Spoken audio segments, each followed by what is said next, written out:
Bonjour mes bien-aimés, nous avons parlé la semaine dernière du succès selon le succès de Dieu et les échecs selon les hommes. Ou plutôt c'était dans le sens inverse, c'était les échecs selon les hommes et le succès de Dieu.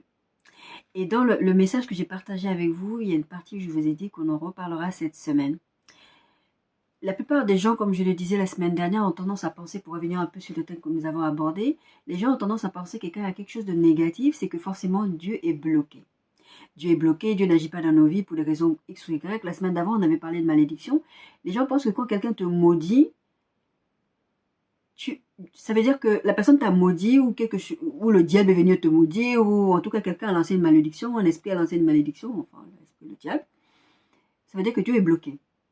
Et quand on a parlé de la malédiction, je vous ai dit que c'est lui qui a l'initiative de la malédiction, c'est Dieu, c'est pas le diable. Et la semaine dernière, je vous disais, les échecs des hommes, ce que les hommes considèrent comme échec parce qu'ils ont l'impression que Dieu est bloqué, que Dieu ne peut pas agir dans nos vies, ce n'est pas comme ça que Dieu voit les choses. Souvent, ce qu'on peut considérer comme un échec, parce que c'est négatif, c'est juste le processus de Dieu.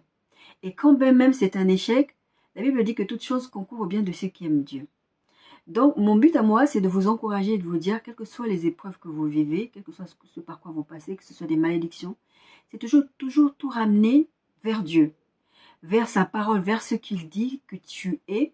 Quelle est ton identité? À partir du moment où tu as conscience de ton identité en Christ et tu sais qui est ton Dieu, qui est ton papa et qui est ton grand frère Jésus-Christ, il y a des choses que tu ne vas plus vivre pareil. Il y a des choses que tu ne vas plus faire pareil. Par contre, je vous disais aussi la semaine dernière que Dieu a des règles que lui ne viole pas. Et je vous l'ai dit dans le cas de la malédiction aussi. Il y a des règles qu'il ne viole pas. Donc, il y a des choses quand il dit qu'il va faire, c'est toujours accompagné, des fois, c'est souvent accompagné d'une condition. Il y a des choses que Dieu ne peut pas faire, pas parce qu'il ne veut pas le faire, parce qu'il décide de ne pas le faire, parce que ça veut dire qu'il violerait lui-même ses propres règles. 2 Timothée 2,13 dit ceci. Si nous sommes infidèles, il demeure fidèle car il ne peut se renier lui-même. Dieu ne peut se renier lui-même. Quand il dit quelque chose, il implémente des règles. Je ne sais pas si ça se dit en français, ça implémenter. Il peut agir comme il veut. Il pourrait le faire. Il aurait pu ne pas créer l'enfer. Mais il décide parce que il faut qu'il sanctionne le diable. Il faut qu'il sanctionne les démons. Et malheureusement, il y a des gens qui vont en enfer, mais ça n'a rien à voir avec Dieu. Ça va voir que Dieu place un cadre et que si tu violes son cadre, bah, tu tombes dans les problèmes. Et donc, dans les choses que je vous ai dit que je partageais avec vous cette semaine, c'était ce qui peut empêcher d'agir dans Dieu dans notre vie ou ce qui peut empêcher Dieu d'exaucer nos prières ou d'agir dans nos vies. C'est pas que Dieu est bloqué, c'est pas que Dieu ne peut pas, c'est pas que Dieu ne veut pas, mais c'est que Dieu ne viole pas ses règles. Alors, j'ai toute une liste, mais en fait, il y a plusieurs choses qui peuvent aller dans le même sac, on va dire. Mais je préfère les détailler, comme ça, vous-même, vous pouvez checker et faire un check-up de vous-même et demander au Saint-Esprit de vous sonder pour que vous voyez où vous situez. C'est pas une liste exhaustive, c'est la liste que moi, selon ce que je sais, selon ce que la parole de Dieu dit. Et peut-être qu'il y a des choses probablement que j'ai oubliées parce que cette liste-là, je l'ai préparée la semaine dernière. Il y a des choses que j'avais dit et puis il y a des choses que j'ai rajoutées au fur et à mesure cette semaine. Voilà, donc ce qui peut empêcher d'agir Dieu dans nos vies ou qui peut empêcher Dieu d'exaucer nos prières. J'en ai dénombré quand même pas mal, une vingtaine je crois il me semble. Ouais, 22 exactement j'en ai dénombré. Donc cette vidéo, elle va être un tout petit peu plus précise. Un peu longue aussi. Alors, numéro 1, c'est pas dans l'ordre.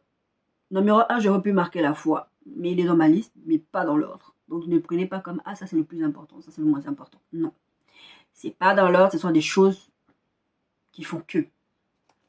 Numéro 1, j'ai marqué le péché en général dans le sens de rater la cible. Je vous ai expliqué dans une précédente vidéo que on a tendance à associer le péché à, par exemple, le mensonge, le péché sexuel, et des choses, le meurtre ou des choses comme ça, c'est des péchés. Il y a des gens qui vivent des vies dissolues et qui ne pensent pas que c'est un péché. Ou qui commettent des petits mensonges, qui se disent, bon, c'est pas bien grave, j'ai pas le choix, je dois mentir à mon patron, je dois mentir à ma femme, je dois mentir à mes enfants, je dois mentir je sais pas à qui, et c'est pas grave. Et ça, la Bible la Bible parle de péché, mais péché, je vous ai dit une fois que le péché, c'est rater la cible. Tu as une cible que tu dois atteindre et tu la rates complètement. C'est comme, imaginez-vous une cible, tu dois tirer une flèche dedans, tu tires à côté en fait. C'est ça le péché à la base. Après, tous les autres péchés sexuels, tout ça, ça rentre dedans, mais en général, le péché, rater la cible. Ésaïe 59, 1, 2 dit ceci. Non, la main de l'Éternel n'est pas trop courte pour vous sauver, ni son oreille trop dure pour vous entendre, mais ce sont vos crimes qui mettent une séparation entre vous et votre Dieu. Ce sont vos péchés qui vous cachent sa face et l'empêchent de vous écouter. Ça, c'est généralité. Je pense que je n'ai pas besoin de vous dire plus que ça. Vous entendez, Ésaïe 59, 1, 2 dit ça. C'est pas que Dieu ne veut pas te sauver. C'est pas que Dieu ne peut pas te sauver. Ce n'est pas qu'il ne t'entend pas quand tu cries à lui, quand tu demandes de te sauver. Mais tes péchés, ce que tu fais dans le secret ou publiquement même, empêche Dieu d'agir en ta faveur. Jean 8, 34, 36 dit ceci. 34 et 36. En vérité, je vous le dis, leur répliqua Jésus, quiconque se livre au péché est esclave du péché. Si donc le Fils vous a franchi, vous serez réellement libre. Là, Jésus, il parle du péché, il dit que le péché, en fait, quand tu es esclave du péché, c'est aussi pareil. Si tu te livres au péché, tu es esclave du péché. Et par conséquent, Dieu, qu'est-ce que tu veux qu'il fasse? C'est un style de vie que tu as. Si c'est ce style de vie que tu as, Dieu n'interviendra pas. Par contre, Jésus lui-même, il donne la solution. Il dit, si le Fils vous a franchi, donc lui, tu seras réellement libre. Deuxième chose qui peut empêcher Dieu d'agir dans ta vie. L'ignorance et la mauvaise compréhension des réalités spirituelles. L'ignorance et la mauvaise compréhension des réalités spirituelles. Osée 4.6 dit ceci, mon peuple est détruit parce qu'il lui manque la connaissance. Puisque tu as rejeté la connaissance, je te rejetterai et tu seras dépouillé de mon sacerdoce. Puisque tu as oublié la loi de Dieu, ton Dieu, j'oublierai aussi tes enfants. Mon peuple périt par manque de connaissance. C'est ce verset que j'ai appris par cœur. Quand tu n'as pas la connaissance, je vous parlais en début de vidéo du fait que quand tu ne connais pas ton identité d'enfant de Dieu, et vous allez voir, il y a beaucoup de points qui se rassemblent en fait entre eux. Qui s'imbriquent les uns avec les autres, c'est normal. Si tu ne connais pas quelle est ton identité, quelles sont les promesses attachées à ta vie, c'est pour ça que je n'arrête pas de le dire, apprenez par vous-même à faire comme les chrétiens de Béret, lisez vos Bibles. Si vous ne lisez pas vos Bibles, c'est pour ça qu'on va voir des dérives comme on voit aujourd'hui dans le monde évangélique. Vous avez des pasteurs qui vous enseignent du n'importe quoi, vous avez des prophètes qui vous disent du n'importe quoi, vous avez des chantres qui chantent n'importe quoi, et vous croyez que c'est normal parce que vous n'êtes pas capable vous ne discernez pas parce que vous n'avez pas lu votre Bible. Sur quelle base vous pouvez être capable de juger quelque chose si c'est de Dieu ou pas? Parce que ce que le diable fait, vous devez le savoir et vous le savez, je vous l'ai déjà dit, ce n'est pas de venir forcément te dire Dieu n'existe pas. La Bible dit, c'est Jésus qui disait ça aux disciples quand ils sont allés pour chasser un démon et qu'ils n'y arrivaient pas, enfin, qu'ils ont réussi à chasser des démons justement. Jésus leur disait, mais c'est bien que les démons vous soient soumis, mais plutôt, réjouissez-vous que vous soyez est-ce que dans le livre de vie, est-ce que c'était ce verset-là? Bref, à un moment donné, Jésus leur dit, mais vous croyez, mais les démons croient aussi. Les démons croient en Dieu, les démons savent que Dieu existe, mais ils ne croient pas en Dieu dans le sens où ils ont la crainte de Dieu, où ils pensent qu'ils peuvent changer ou quoi, mais ils savent que Dieu existe, ils croient. Ils n'ont pas la foi comme nous, mais ils croient, ils savent. Donc, le fait de dire je suis croyant, je crois en Dieu, ça n'a aucun sens pour Dieu. On verra plus tard que c'est autre chose encore. Donc, si tu ignores qui tu es, Satan, il va faire quoi? Il va venir mélanger la vérité. Il ne va pas venir complètement te dire Dieu n'existe pas, comme je voulais vous dire à l'instant. Dieu n'existe pas. Il sait que Dieu existe. Il sait que tu sais que Dieu existe. Même les plus païens des païens, ils vont aller se marier à l'église, ils vont aller baptiser leurs enfants, parce que quelque part, il y a ce petit truc de on ne sait jamais, peut-être l'enfant il va aller au ciel et tout. Donc le diable, il sait ça. Donc qu'est-ce qu'il va faire? Il ne va pas complètement te dire un gros mensonge qui est gros comme une maison. Il va mélanger la vérité avec le mensonge. C'est ce qu'il a fait quand il a tenté Ève. Et c'est ce qu'il fait dans notre vie de tous les jours. Mélanger des réalités et pas la réalité, la vérité et pas la vérité. Et du coup, si tu mélanges un tout petit peu de vérité avec un tout petit peu de mensonge, c'est le mensonge qui prime. C'est pour ça que je vous dis à chaque fois, si même Satan vient te dire bonjour, il fait jour, il ment. C'est pas compliqué. Et en fait, Satan, ce qu'il fait, il veut que tu ignores les choses. Quand tu ne connais pas les choses, il va agir dans ta vie. Et quand Satan agit dans ta vie, il empêche Dieu d'agir dans ta vie. lui, son but, c'est que tu sois distrait, que tu ne saches pas quelle est ton identité, que tu ne saches pas les bénédictions qui sont attachées à ton identité d'enfant de Dieu. Et donc, du coup, puisque tu ne sais pas, tu ne vas pas demander certaines choses à Dieu, parce que tu ne sais pas, ou même si tu as envie d'aller demander, tu ne pourras pas, parce que... Bref.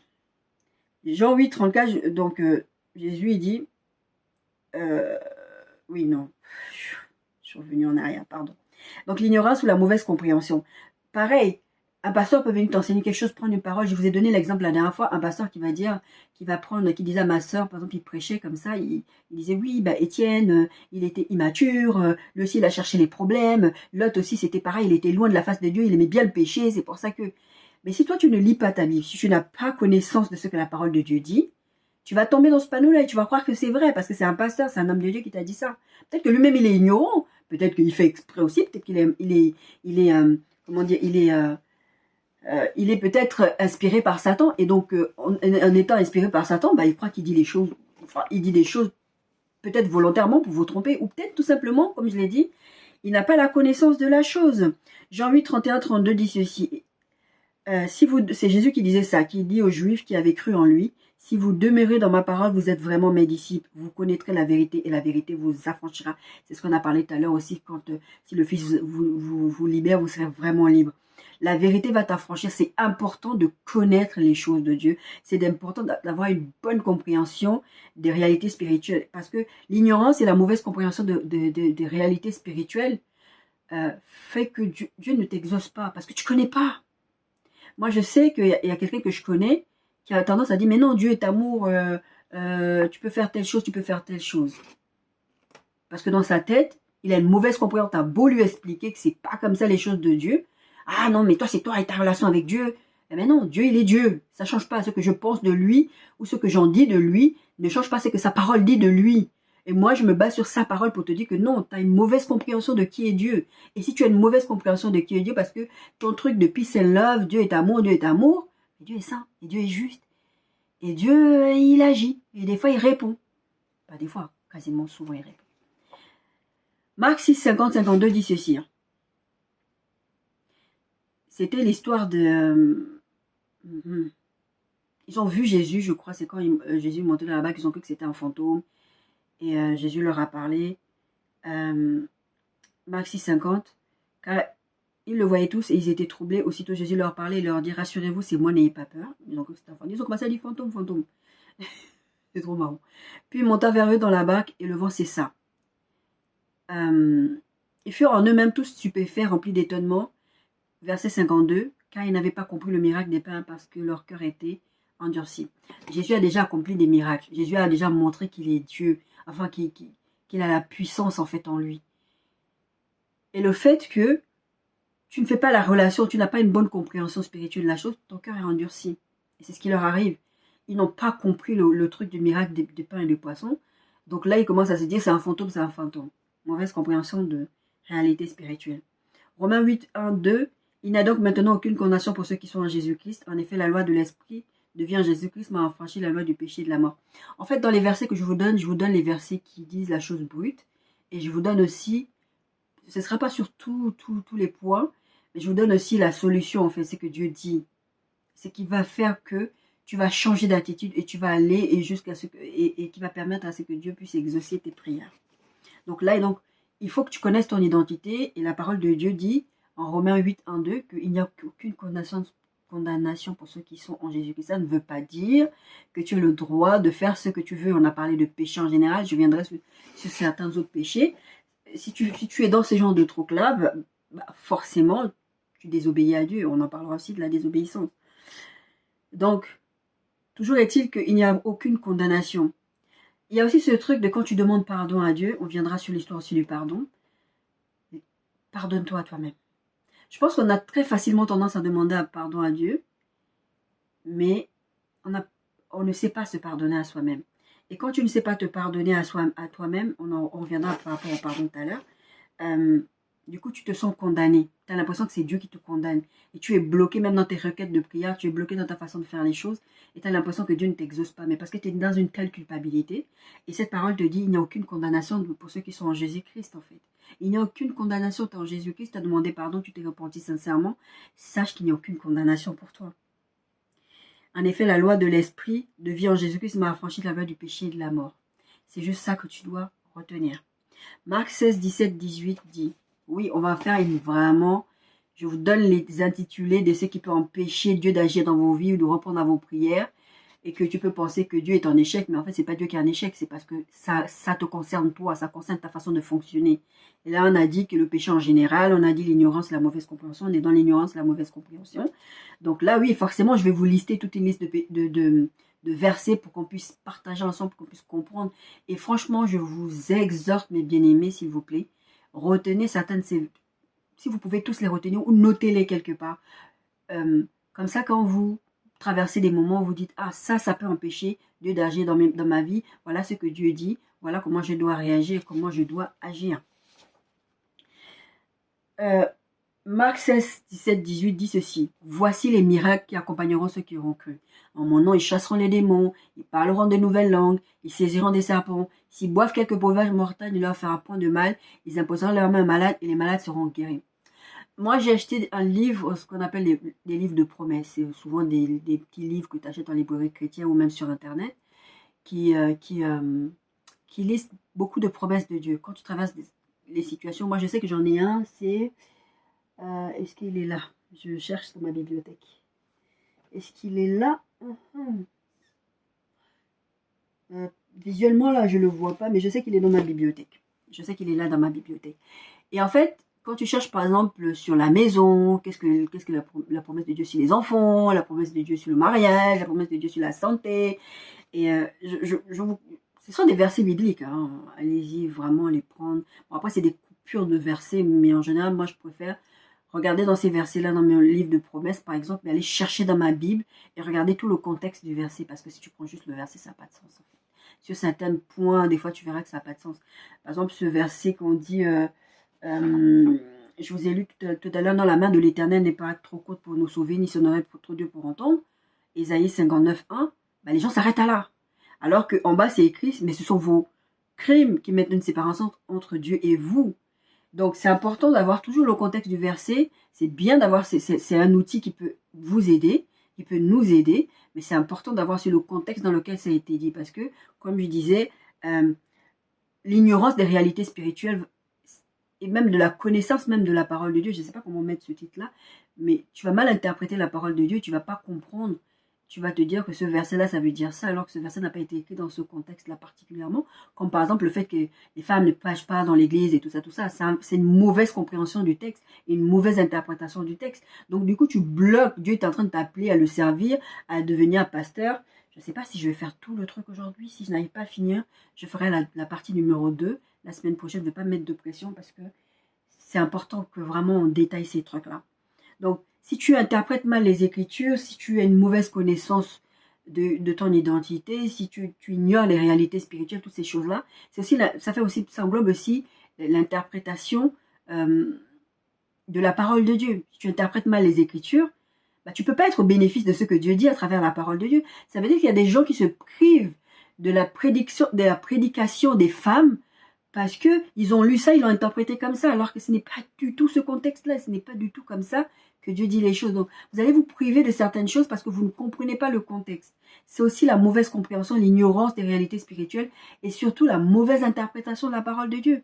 Ça peut empêcher que les choses que Dieu veut faire pour toi, bah Dieu ne les fait pas. C'est pas que Dieu il est bloqué ou qu'il est en échec. C'est juste que toi, tu comprends pas et tu ne cherches même pas à comprendre. Tu restes là. Tu connais des gens qui sont focalisés sur un truc. La femme ne prêche pas, la femme ne prêche. Ils restent là-dessus. Ou la femme ne porte pas des bijoux. Il faut pas mettre des cheveux. Ils restent dessus. Ils sont incapables. Des églises et des églises empêchent leurs jeunes femmes et les femmes de se maquiller parce qu'ils ont une mauvaise interprétation de la parole de Dieu. Et vous vous mettez sous le joug d'un humain alors que c'est pas ce que Dieu dit. L'immaturité. Numéro 3, l'immaturité. Ouais. L'immaturité, Galates 4, 1, 2. Or, aussi longtemps que l'héritier est un enfant, je dis qu'il ne diffère en rien d'un esclave, quoi qu'il soit le maître de tout. T'as un gamin qui est héritier, on va dire, son papa et sa maman sont décédés, on lui a donné, on lui a laissé un gros héritage, mais il ne peut pas l'utiliser. Il ne peut pas l'utiliser parce qu'il est un enfant. Il n'a pas conscience de ce que c'est. Tu ne peux pas lui donner un héritage à un enfant de 8 ans, il ne comprend pas. C'est pour ça que certaines personnes qui ont beaucoup les moyens, ils créent ce qu'on appelle des trusts, ils mettent leurs entreprises, ils font en sorte que quand eux-mêmes, à un moment donné, ils ne seront plus là, ben les enfants pourront en bénéficier, mais en attendant, c'est quelqu'un d'autre qui gère. Ce n'est pas les enfants, parce que les enfants, ils sont immatures. Donc, dans l'immaturité aussi, on peut prendre l'exemple du fils prodigue et de son frère. C'est pas que le fils prodigue dans cette histoire qui est immature. Je disais, c'est pas que le fils prodigue qui est immature dans cette histoire, son frère aussi est immature. Parce que son frère, c'est vraiment comme Galate dit, aussi longtemps que l'héritier est un enfant, il ne diffère en rien d'un esclave. Parce que lui, il vit dans la maison. Si vous connaissez bien l'histoire du fils prodigue, il vit dans la maison. Et son frère part, il dit, hop, père, donne-moi tous mes biens, donne-moi ce à quoi j'ai droit, donne-moi mon héritage, que je puisse profiter de la vie. Donc son père, bah, il lui donne. Donc, il n'est même pas mort, quoi. Il demande son héritage. Bon, bref, c'est pas grave. Son père lui donne, et part, et il flambe ça.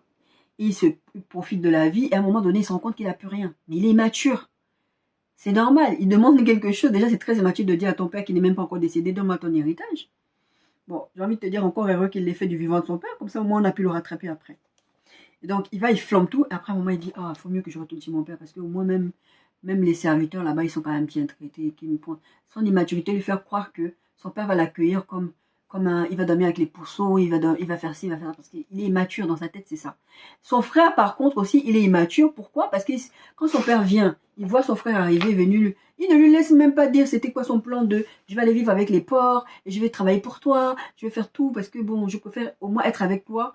Parce que lui, à ce moment-là, il se dit, je n'ai plus le droit à rien puisque j'ai flambé mon héritage. Et le père, par ses tacles, lui fait comprendre, non, tu as flambé peut-être financièrement, tu as peut-être flambé certaines choses, mais tu n'as pas tout flambé. Ton héritage, tu l'as toujours. Parce que c'est pas parce que tu as flambé des finances ou des choses physiques que ça change le fait que tu es mon enfant. Tu restes toujours mon enfant. Et dans nos vies de tous les jours, on fonctionne comme ça avec Dieu. On flambe tout ce que Dieu nous donne.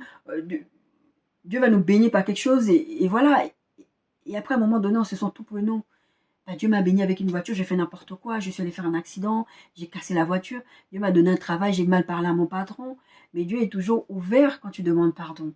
Dieu est toujours ouvert à te dire que viens, je t'accueille à bras ouverts. Et le père du fils prodigue et de son frère l'ouvre les bras. Donc il fait la fête, il fait tuer des moutons, des machins, il fait la fête.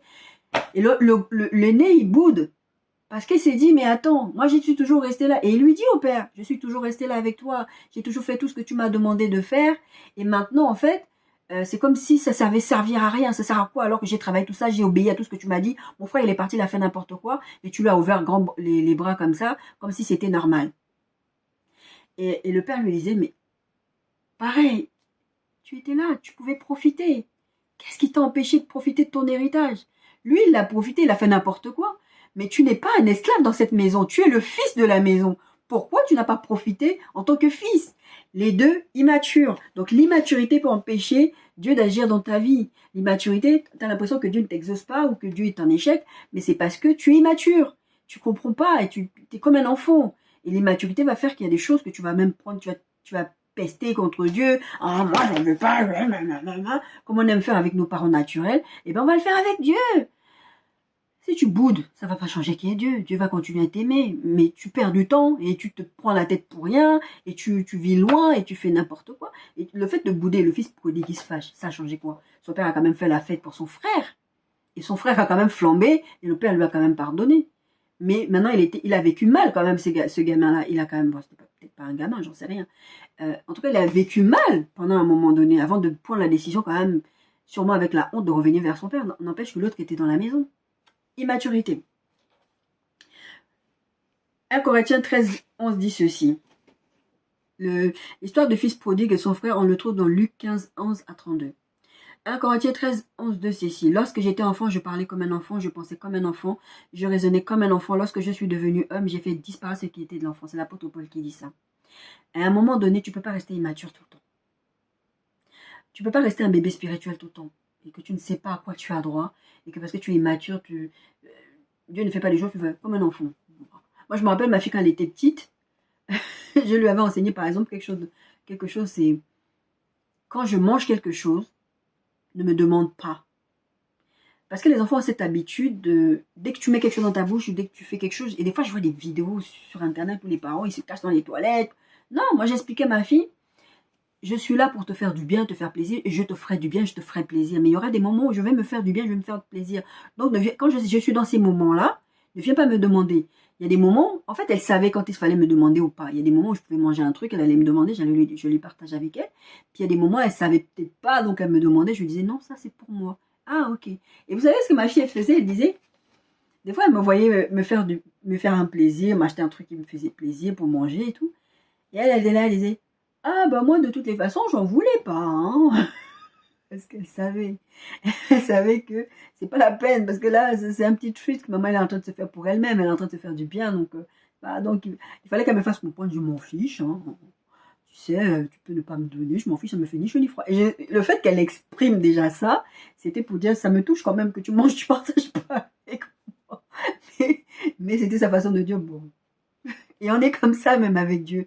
On a cette tendance à dire, oh ben Seigneur, je m'en fiche, hein, tu m'exauces pas, ou je vais aller trouver ma solution, ou je vais faire ci, je vais faire ça, ben, de toute façon, je m'en fiche. Hein. De toute façon, je voulais pas, hein. Je voulais pas de cette femme, je voulais pas de ceci. Adam, il va dire à Dieu, la femme que tu m'as donnée. Alors que c'était le premier à dire, l'os de Manas, la chair de Macha, l'homme qui tira ça. Parce que n'oubliez pas que c'est pas Dieu qui dit ça, hein, c'est Abraham qui prophétise de la part de Dieu. C'est Abraham. Adam qui prophétise de la part de Dieu, qui dit l'homme quittera son père et sa mère, mais vraiment il était dans la joie. Dès qu'il y a eu les problèmes, il a dit la femme que tu m'as donnée, c'est très immature. C'est très très immature. Lorsque j'étais enfant, je parlais comme un enfant, je pensais comme un enfant, je raisonnais comme un enfant. Lorsque je suis devenu homme, j'ai fait disparaître de ce qui était l'enfant. Il y a des gens qui sont hommes, femmes, ils ont la mentalité des enfants. Moi, je connais quelqu'un comme ça, peut-être 17 ans d'âge mental, quoi. Il était déjà un adulte révolu. Et il y a des gens comme ça. Et le fait qu'ils aient un certain âge, ça ne change rien du tout. Il reste des enfants dans leur tête. Être un enfant dans sa tête, dans le fun ou un peu quand on s'amuse, moi je suis quelqu'un dans mon entourage, avec mon entourage, bah, je suis un peu frappadin, quoi. Je m'amuse, je rigole n'importe quoi. Des fois ma fille me regarde, elle me fait, maman grandit un peu, quoi. C'est pas dans ce sens-là que je parle de l'enfant. Je parle de l'enfant vraiment dans les choses. Enfin, je sais pas, il y a des gens, ils vont peut-être s'acheter, il a un salaire, il va s'acheter des jeux vidéo, des consoles, et puis il va les demander à manger aux gens, il va les faire. C'est immature. Quand tu es un adulte, il y a des choses, c'est pas interdit d'avoir des jeux vidéo. Moi, j'ai mon frère qui aime les consoles, qui aime les jeux vidéo. Bah, il travaille, c'est quelqu'un de responsable, il est père de famille, c'est quelqu'un de très responsable, mais il a ses jeux, il a ses trucs, il s'est fait plaisir, comme j'ai parlé de plaisir au niveau de l'alimentaire, par exemple. Mais ça n'empêche pas qu'il est mature dans sa tête. Et l'immaturité, à un moment donné, la fille, elle a 16 ans, donc il y a des choses que je m'attends à ce qu'elle fasse parce qu'elle a 16 ans. Ça me pique des crises, même si ça me plaît pas, elle a 16 ans. Mais si elle avait 30 ans et qu'elle me faisait les mêmes choses, j'allais me dire, mais ça va pas. T'as 30 ans, tu peux pas faire des choses comme ça. À un moment donné, il faut grandir. Tu fais mourir de ce qu'est l'enfant en toi quand tu atteins un certain âge. Numéro 4, les forteresses mentales et spirituelles. Ça, c'est un gros mot. Et même là-dedans, on va mettre les forteresses mentales, spirituelles et les blessures intérieures. Quand tu es blessé intérieurement, tu as tendance à... Oh, je crois que je n'ai même pas mis ça. L'impatience. Tu as tendance à être impatient et vouloir que Dieu agisse en ta faveur. Et comme tu es blessé, tu ne supportes pas que Dieu te dise non, attends ou quelque chose comme ça. Et parce que sur la terre, on t'a tellement fait subir des choses que ces blessures-là font que tu penses que Dieu est pareil. Et que donc, il ne t'exauce pas parce que... Et donc, il est bloqué et qu'il ne te sert à rien. J'en connais des chrétiens, j'ai entendu des témoignages de gens qui en veulent à Dieu parce que Dieu ne les a pas exaucés. Mais moi, quand même, j'ai souffert toute ma vie.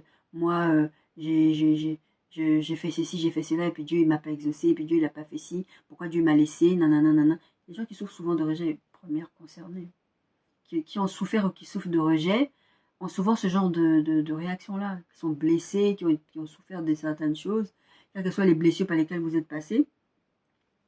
Ça va rejoindre les forteresses mentales et spirituelles. Là, par contre, je suis sûre qu'il y a des textes, mais mes recherches n'ont pas donné grand-chose. Mais en tout cas, là, c'est plutôt dans la solution. parce que depuis le début, je vous donne un peu les textes qui posent le fait, et après je vous donne la solution. 2 Corinthiens 10, 4, 5 dit ceci, car les armes avec lesquelles nous combattons ne sont pas charnelles, mais elles sont puissantes par la vertu de Dieu pour renverser les forteresses. Nous renversons les raisonnements et toute hauteur qui s'élève contre la connaissance de Dieu, et nous amenons toute pensée captive à l'obéissance de Christ. Mais avant ce verset, j'aurais dû mettre...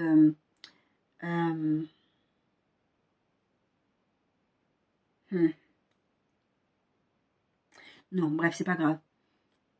1 Corinthiens 3, 19, 20 dit ceci. Car la sagesse de ce monde est une folie devant Dieu. Aussi l'est-il écrit, il prend les sages dans leur ruse. Et encore, le Seigneur connaît les pensées des sages, il sait qu'elles sont vaines. Je vous ai lu 2 Corinthiens 10 et je vous ai lu 1 Corinthiens 3. Les forteresses mentales et spirituelles. C'est-à-dire qu'il y a des gens, quand on prend le dernier verset là, 1 Corinthiens 3, 19, 20, qui se croient sages, qui se soient intelligents, ils sont intelligents et sages à leurs propres yeux. Et quand tu te sens plus sage et plus intelligent que Dieu, pourquoi tu veux que Dieu t'exauce? Dieu te dit quelque chose parce que Dieu sait, Dieu connaît, Dieu est Dieu. Je veux dire, Dieu est Dieu. Et le pire, c'est que tu es chrétien et tu crois ça. Et tu fonctionnes comme ça avec les êtres humains que Dieu met sur ton chemin. Mais Dieu, il va pas t'exaucer. Tu es un insensé. Et Jésus, souvent, il disait ça. Et même dans l'Ancien Testament, on verra beaucoup de textes. Il parle d'insensé. Mais tu es stupide, en fait. Tu vas contester avec le Créateur. Tu veux montrer que tu es plus intelligent que le Créateur. Dieu a remis, Job à sa place pour ça. Pas parce que Job pensait qu'il était plus intelligent que Dieu, mais parce que la façon dont il se plaignait, Dieu lui disait, mais est-ce que tu étais là quand j'ai créé le ciel et la terre? Tu te crois tellement intelligent, venir parler des choses que tu ne connais même pas. Et je vous ai lu la dernière fois le verset où il disait, j'ai parlé de choses que je ne connaissais pas. Maintenant, mon oreille avait entendu parler de toi, mais maintenant mes yeux te vu. Mais il est venu à cette conclusion de dire, mais vraiment, pardon Seigneur, je me pensais vraiment intelligent et de connaître plein de choses, mais en fait, je ne connaissais rien du tout. Et toi, tu sais tout, Dieu. Nous renversons les raisonnements, 2 Corinthiens 10, 4, 5, verset 5, nous renversons les raisonnements et toute hauteur qui s'élève contre la connaissance de Dieu et nous amenons toute pensée captive à l'obéissance de Christ. Verset 4, car les âmes avec lesquelles nous combattons, ne sont pas charnelles, mais elles sont puissantes pour la vertu de Dieu, pour renverser les forteresses. Nous avons des forteresses mentales. Dans une de mes vidéos, il y a quelques semaines, et même quelques mois où je parlais de ça, on est tellement convaincu de certaines choses, et ça peut même faire partie aussi de la mauvaise compréhension des textes ou de la compréhension des réalités spirituelles. C'est-à-dire que on t'a tellement enseigné quelque chose. Et oui, je vous parlais de ça quand je vous parlais de la bénédiction de l'Éternel qui n'est suivie d'aucun chagrin. C'est-à-dire qu'on t'a enseigné que si tu es un enfant de Dieu, en tant qu'enfant de Dieu, tu ne dois jamais souffrir. Si tu souffres, c'est pas que tu n'es pas un enfant de Dieu. C'est quoi? Soit tu as péché contre Dieu. Et les amis de Job, ils disaient ça à Job. Job, Dieu n'est pas méchant. Mais ce qui t'arrive là, c'est parce que tu as forcément fait quelque chose. Et Dieu s'est fâché contre eux après. Et beaucoup de gens pensent ça. Si t'arrive quelque chose, si Dieu n'exerce pas tes prières, c'est parce que tu as fait quelque chose ou quelque chose. Et en fait, on a des mentalités, on a des forteresses qu'on s'est créées avec les années. Ben, je suis persuadée que c'est ça, c'est ça, c'est ça, c'est ça. Et donc, si ça ne correspond pas à ce que je pense, ben, je le rejette, ça ne peut pas être de Dieu. Parce que moi, on m'a toujours enseigné que, moi, j'ai tellement eu des enseignements sur certaines choses, sur le couple. Quand le Saint-Esprit a commencé à m'enseigner sur le couple, j'ai dit, mais, j'étais choquée. Parce que ce que le Saint-Esprit m'a enseigné, c'est ce qui est dans la Bible, mais c'est une question d'interprétation, en fait. Plein de choses comme ça. Et donc, si vous avez des forteresses, si on t'a toujours dit, oui, dans la Bible, c'est écrit, oui, c'est vrai que c'est écrit ça. Mais qu'est-ce que tu dis dans la Nouvelle Alliance? Ah, c'est écrit que, ah oui, si ton arrière, je sais pas qui, a péché, ben toi aussi, maintenant, tu es sous le coup de la malédiction. Il y a des malédictions comme ça, mais une fois que tu donnes ta vie à Jésus, tu brises des choses et c'est fini. Tu n'es plus sous le coup d'aucune malédiction. Faut pas juste aller tremper dans des choses où Dieu ne t'envoie pas, sinon tu vas te remettre sous le coup toi-même de la malédiction. Mais Dieu dit quelque chose, crois juste en fait. Il y a des choses comme ça par exemple, je sais pas, toute ta vie on t'enseignait. Prenez juste les choses qu'on vous a dit. Moi j'ai entendu de la part de chrétiens dire que, il faut pas siffler quand tu rentres dans une maison. Ça vient d'où ça? C'est des superstitions. J'ai vu ma propre mère quand ma fille était bébé. Quand on est allé dans un restaurant une fois, elle a pris la couche de ma fille, elle a mis dans un sachet. Moi, j'ai changé ma fille, j'ai jeté dans la poubelle. Elle est allée la ressortir de la poubelle. Ah, on ne sait jamais ce que les gens vont faire. Moi, je suis un enfant de Dieu. Cet été, j'ai eu une discussion comme ça un peu animée avec des gens. Il y a des choses, si Dieu m'interdit, j'y vais pas. Mais je veux pas être superstitieuse et avoir peur de tout, parce que sinon tu ne vis plus. Ça veut dire que ton Dieu n'est pas puissant. Ma fille disait ça quand elle était petite. Elle disait, maman, je comprends. Elle parlait d'un peuple bien spécifique, dont je ne citerai pas. Elle disait, mais je ne comprends pas pourquoi ils ont besoin de défendre leur Dieu. Pourquoi ils ont besoin d'aller tuer des gens pour défendre leur Dieu. Pourquoi ils ont besoin d'égorger des gens pour aller défendre leur Dieu. Mais leur Dieu est puissant, il n'a pas besoin d'être... Si tu crois vraiment que ton Dieu est puissant, ton Dieu n'a pas besoin d'avocat. Il est Dieu. Le Dieu auquel je crois, il n'a pas besoin que je vienne faire l'avocat pour lui, que j'aille le défendre. Donc, si tu as des choses comme ça que tu penses dans ta tête, tu vas vouloir les défendre Dieu, tu vas vouloir faire... Et comment tu veux que Dieu t'exauce? Et tu vas dire, ouais, Dieu, il est tenu à un échec, Dieu, il ne sait pas faire, ou... Mais tout simplement parce que tu es juste dans des choses où Dieu ne veut pas. Tu as des forteresses mentales, tu as des forteresses spirituelles, tu as des blocages, des blessures de l'âme, et tout ça mélangé ensemble, bah, Dieu, il te regarde. Mais à un moment donné, il faut demander au Saint-Esprit de venir te sonder et d'aller vers le Père et de dire, bah, Seigneur, fais quelque chose. Parce que moi, j'ai par exemple une problématique depuis des années, et je suis en train de travailler avec ça avec le Saint-Esprit. J'ai une phobie, un truc. Ça me pourrit la vie. Et à un moment donné, je sais que ça s'était arrêté, ça s'était parti. Parce que le Seigneur m'avait dit, je te délivre de ça. Et quand j'ai péché contre Dieu, cette phobie est revenue. Cette phobie est revenue. Et jusqu'à maintenant, elle me pourrit la vie. Ça fait genre 2 ans qu'elle est revenue. Un an et demi, 2 ans qu'elle est revenue. Là, il faut que je refasse le travail pour que ça parte définitivement et que ça ne revienne plus. Aussi, il faut que moi je travaille de l'autre côté pour ne plus retomber dedans, dans les choses que Dieu m'interdit, pour ne pas réouvrir les portes, pour que les choses reviennent comme avant. Et ça, c'est des forteresses mentales. Il faut comprendre qu'il y a des choses avec lesquelles il ne faut pas jouer. Numéro 5, c'est un gros morceau sur lequel... d'ailleurs, tout ce qu'on a partagé, ça peut faire partir de ça, en fait. Donc, je disais, numéro 5, la désobéissance. La désobéissance. Ça fait partie du péché, ça fait partie de plein de trucs qu'on a vu déjà jusqu'à maintenant. On a tendance à penser qu'il y a plein de chrétiens qui pensent ça. Je peux vivre ma vie, je peux faire ce que je veux, quand je veux, comme je veux. C'est pas grave, je suis un enfant de Dieu, Dieu m'aime. Et ils mettent de côté complètement que Dieu, quand tu désobéis à Dieu, tu sors de sa volonté, Dieu, il ne va pas t'exaucer. Et après, tu vas dire, moi, je suis un enfant de Dieu, comment les autres réussissent, comment moi, je n'y arrive pas. Bah, tu désobéis à Dieu, Dieu ne t'exauce pas. C'est pas qu'il est bloqué, c'est pas que c'est compliqué pour lui qu'il ne peut pas le faire. Parce qu'il y en a qui ont tendance à croire que malgré ce qu'ils font, malgré, ils peuvent toujours aller désobéir, aller voler leur patron, aller tricher, aller mentir, aller tromper leur femme, et Dieu va t'obéir. Et Dieu va t'obéir. Dieu va t'exaucer. Non, Dieu, il est Dieu. Il ne se réunit pas lui-même. Il serait injuste sinon. Et Dieu ne peut pas être injuste. Dieu, je vous ai lu la dernière fois, Dieu ne peut pas mentir. Et Dieu ne peut pas être injuste. Nous, on peut être infidèle, comme je vous l'ai lu tout à l'heure. Mais Dieu, il demeure fidèle. Il ne peut pas se régner lui-même.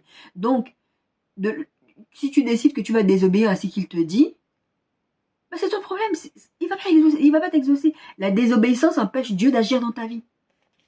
À Samuel 15, 22, 23 dit ceci. Samuel dit, l'Éternel trouve-t-il du plaisir dans les holocaustes et les sacrifices, comme dans l'obéissance de la voix de l'Éternel? Voici, l'obéissance vaut mieux que les sacrifices et l'observation de sa parole vaut mieux que la graisse des béliers. Car la désobéissance est aussi coupable que la divination et la résistance ne l'est pas moins que l'idolâtrie et les téraphines. Puisque tu as rejeté la parole de l'Éternel, il te rejette aussi comme roi. Est-ce que vous vous rendez compte de ce que Dieu dit à travers la bouche de son prophète? La désobéissance est pire que l'idolâtrie. Et la Bible dit que Dieu est l'idolâtrie. Dieu ne partage pas sa gloire avec d'autres divinités. Quand Dieu te dit que si tu désobéis, c'est pire que l'idolâtrie, et c'est pire que la sorcellerie, à un moment donné, la désobéissance, tu ne peux pas vivre constamment en train de désobéir à Dieu. Oui, on désobéit tous à Dieu à un moment donné parce qu'on pêche contre Dieu. On va dans les endroits où Dieu ne nous dit pas. On fait des choses que Dieu nous interdit de faire. Oui, on va désobéir tous à Dieu. Et si on dit que non, on le fait parce qu'on est des menteurs. Mais à un moment donné, ça ne doit pas devenir ton style de vie. Tu dois te repentir devant Dieu. Et le but, c'est d'avancer et de ne pas recommencer. Parce que ça a des conséquences, désobéir à Dieu. Ça a des conséquences. Dieu ne peut pas te regarder, faire ce que tu es en train de faire, désobéir systématiquement à ce qu'il te dit de faire, tu refuses. Et puis, cette histoire de Saül, je vous l'ai déjà pris l'exemple, c'est dans ce contexte-là. Saül, il a voulu aller faire quelque chose que Dieu lui a interdit à travers la bouche du prophète. Il lui a dit, attends 7 jours, il n'a pas attendu. Ah, mais parce que j'avais la pression de là, parce que le peuple me disait ça, et puis moi, même, tu vois, l'armée à côté, c'était comme ça, c'était comme ça. Et Dieu lui a dit, mais est-ce qu'il fallait pas mieux que tu obéisses, attende. Et après, Samuel lui dira, mais Dieu aura fermé ton trône. Et non content de ça, parce qu'il a vu que Dieu l'a lâché, Dieu l'a rejeté, il va consulter, et je crois que c'est même à la suite de ce texte-là, il va consulter une nécromancienne, parce que maintenant, s'il consulte Dieu, Dieu ne lui répond. Parce que la Bible dit, ni Dieu lui répondait par l'Urim, le Pourim, enfin Dieu ne lui répondait plus. Donc il s'est dit, maintenant, il faut que je trouve une solution, parce que maintenant, il était tellement attaché à l'idée qu'il fallait que les gens l'aiment, il fallait que les gens soient d'accord avec lui, etc., que maintenant, il fallait qu'il ait une réponse. Il est parti voir une nécromancienne. Tout ce qui est abomination devant l'Éternel. Et Dieu lui dit, mais ça va pas bien. Et là, vraiment, il est rejeté. Mais il doit rester sur le trône parce qu'on doit préparer David. La désobéissance numéro 5. Donc, on a dit en numéro 1, le péché en général en tant que rater la cible. Numéro 2, l'ignorance et la mauvaise compréhension des réalités spirituelles, voire la mauvaise interprétation de la parole de Dieu. Numéro 3, l'immaturité. Numéro 4, les forteresses mentales et spirituelles. Numéro 5, la désobéissance. Je pense que ce message, il va être fait en 3 parties parce que j'en suis qu'au numéro 5 et j'en ai 22 points. Et je tiens à les aborder tous. Alors, donc, la désobéissance, on a vu. La familiarité. J'ai noté la familiarité, mais c'est la familiarité envers Dieu. Psaume 111 dit ceci. La crainte de l'Éternel, c'est le commencement de la sagesse. Tous ceux qui observent ont une raison saine, sa gloire subsiste à jamais. La crainte de l'Éternel, c'est la sagesse. Il y a des gens qui sont tellement, Dieu c'est leur poteau du quartier, ils font ce qu'ils veulent, Dieu c'est leur poteau du quartier. Ils n'ont aucune crainte de Dieu. Aucune. Ils sont tellement dans la familiarité avec Dieu. Enfin, moi, je sais pas. Moi, des fois, quand ma fille, elle peut avoir une parole, une attitude, je vais lui dire, je veux bien être ton ami jusqu'à une certaine mesure. Je reste quand même ton parent. Je ne suis pas ta poteau du quartier. Et là, quand je lui dis ça, parce que des fois, elle ne se rend pas juste compte. Donc, quand je remets les choses dans leur contexte, elle se stoppe. Et avec Dieu, on est comme ça. On va avoir cette tendance à croire que Dieu, c'est notre poteau du quartier. Vous comprenez dans quel sens je dis ça. La familiarité. Marc 6, 2, 6 dit ceci. Quand le sabbat fut venu, il se mit à enseigner dans la synagogue Jésus. Beaucoup de gens qui l'entendirent étaient étonnés en disant, d'où lui viennent ces choses? Quelle est cette sagesse qui lui a été donnée? Et comment de tels miracles se font-ils par ses mains? N'est-ce pas le charpentier, le fils de Marie, le frère de Jacques, de Joseph, de Jude et de Simon? Et ces sœurs, elles ne sont-elles pas parmi nous? Et il était pour eux une occasion de chute, dit la parole de Dieu, verset 3. Mais Jésus leur dit, un prophète n'est méprisé que dans sa patrie, parmi ses parents et dans sa maison. Il ne put faire là aucun miracle, si ce n'est qu'il imposa des mains à quelques malades et les guérit. Et il s'étonnait de leur incrédulité. Jésus parcourait les villages d'alentour et enseignait. Les gens ont tellement vu Jésus grandir, être charpentier, vu son père, vu parce que s'il faisait des choses, comme je vous l'ai déjà partagé ici, il y a quelques vidéos, il y a quelques temps, il ne le faisait pas devant tout le monde. Son premier miracle, c'est le miracle de mariage, et le vin à Canaan. Il ne le faisait pas devant tout le monde.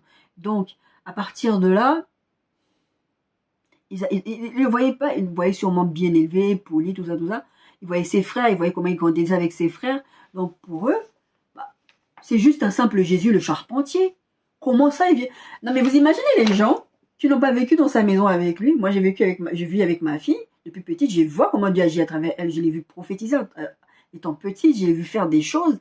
Moi, je la vois dans la maison. Mais ceux qui sont à l'extérieur, ils savent pas. Sauf ceux à qui elle a révélé ce don-là. Parce que des fois, Dieu l'utilisait pour parler. Elle parlait. C'était une enfant. Elle était toute petite. Les premières fois, je l'ai vu faire ça. Elle avait 4 ans ou des trucs comme ça. Alors, vous imaginez Jésus. Il commence à enseigner, il commence à faire des miracles partout, partout, partout. Et maintenant, il dit, je suis le fils de Dieu. Mais attends, t'es charpentier quand t'as vu grandir. Gars, calme-toi. Calme-toi. Et la familiarité va empêcher Dieu d'agir dans ta vie. Et tu vas te demander, mais pourquoi? Tu crois que Dieu, c'est ton poteau du quartier. Dieu reste Dieu. La crainte de Dieu, c'est le début de la sagesse. Le manque de foi. Et je vais m'arrêter ici. Le manque de foi, c'est le truc que j'aurais dû mettre au début. Bon, comme je vous ai dit, c'est pas dans l'ordre. C'est l'ordre dans lequel je l'ai mis comme ça, mais c'est pas dans l'ordre. Le manque de foi. La foi, c'est la base de notre relation avec Dieu. Hébreux 11:6 dit ceci. Or, sans la foi, il est impossible de lui être agréable, car il faut que celui qui s'approche de Dieu croit que Dieu existe et qu'il est le rémunérateur de ceux qui cherchent. Il faut que, tu crois que Dieu existe. Bon, les démons croient aussi que Dieu existe. Mais en plus, il faut que ta foi t'amène à croire à sa voix. Il faut que dans ta foi, tu saches que Dieu va te donner des choses.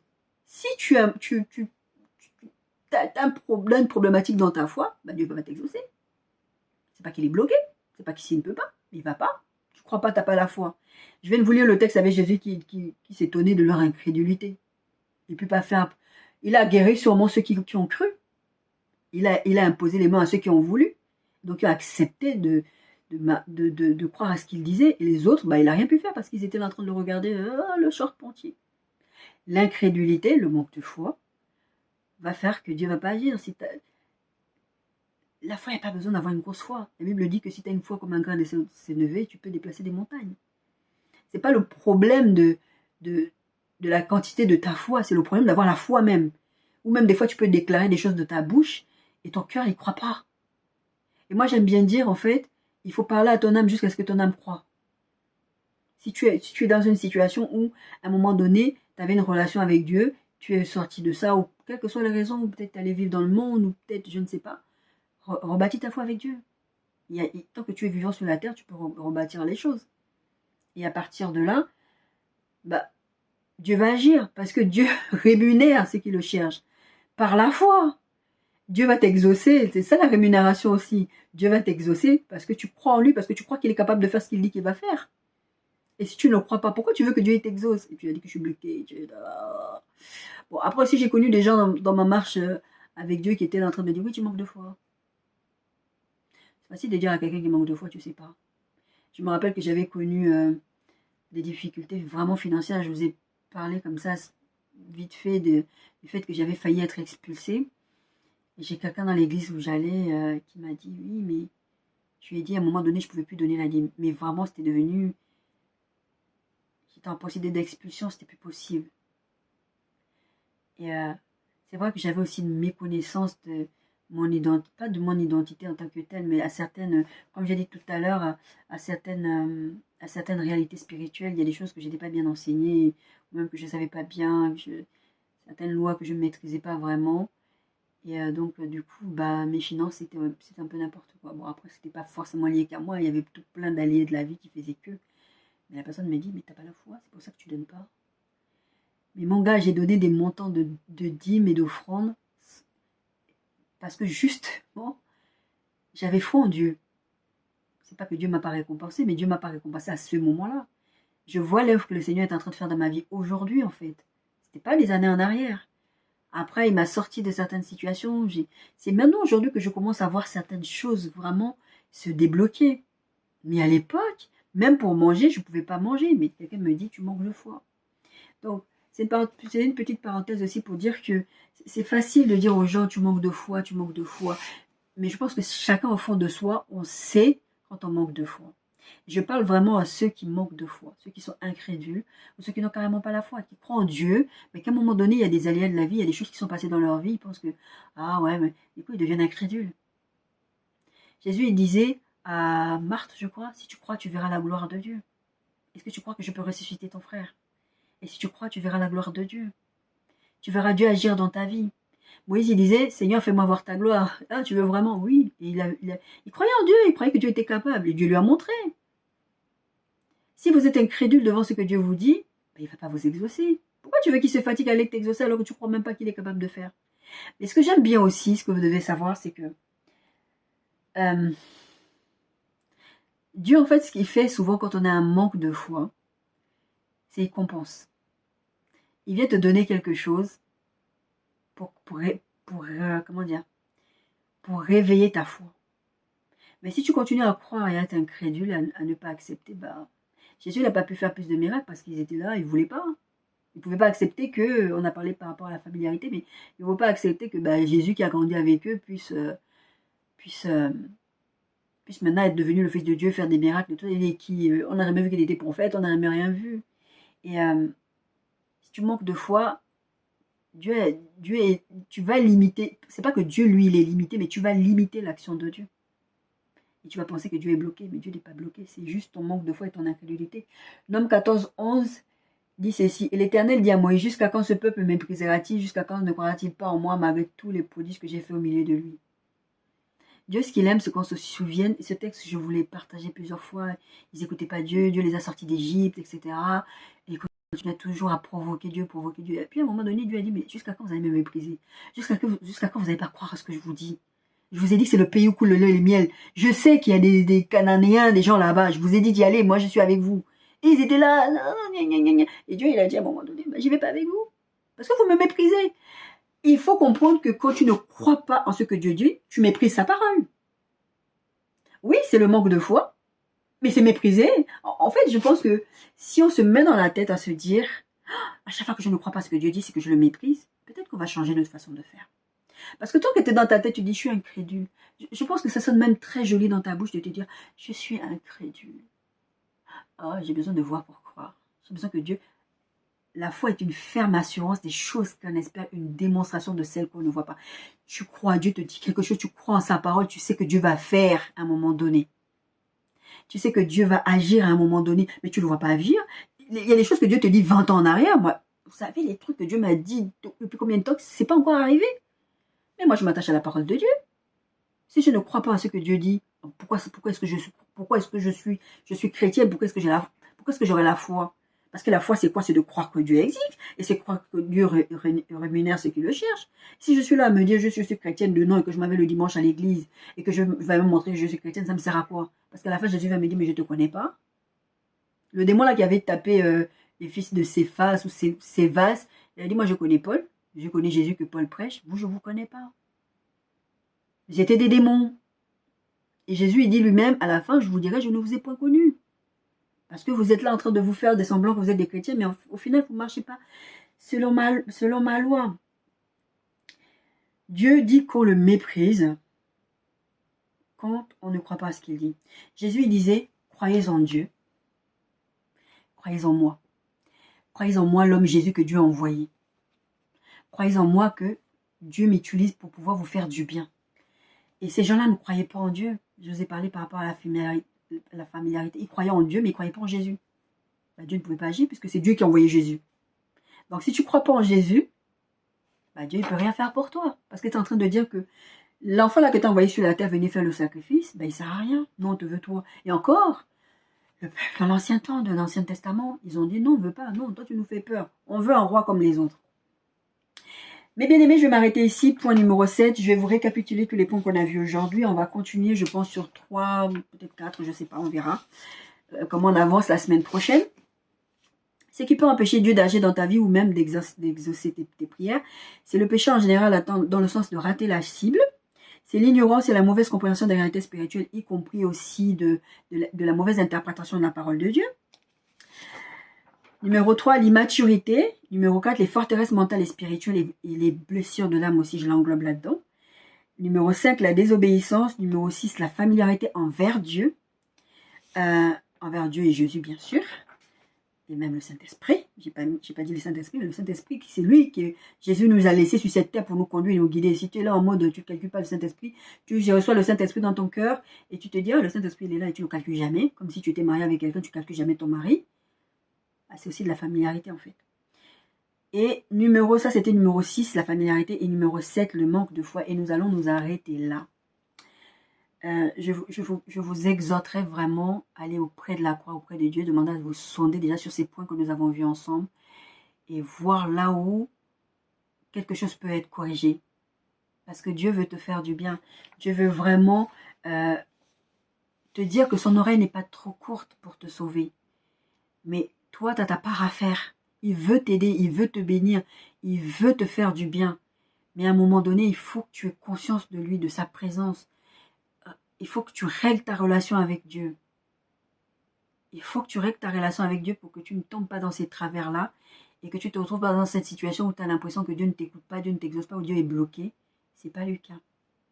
Alors mes bien-aimés, cherchons Dieu de tout notre cœur et avançons comme ça. On va voir la suite la semaine prochaine et je pense qu'il y aura encore une troisième, voire une quatrième partie parce qu'il y a beaucoup à dire. J'espère que pour cette fois, vous allez prendre le temps en fait de voir ce qu'on a partagé déjà ensemble et vraiment de travailler avec ça, sur les choses que vous pouvez travailler déjà avec ça.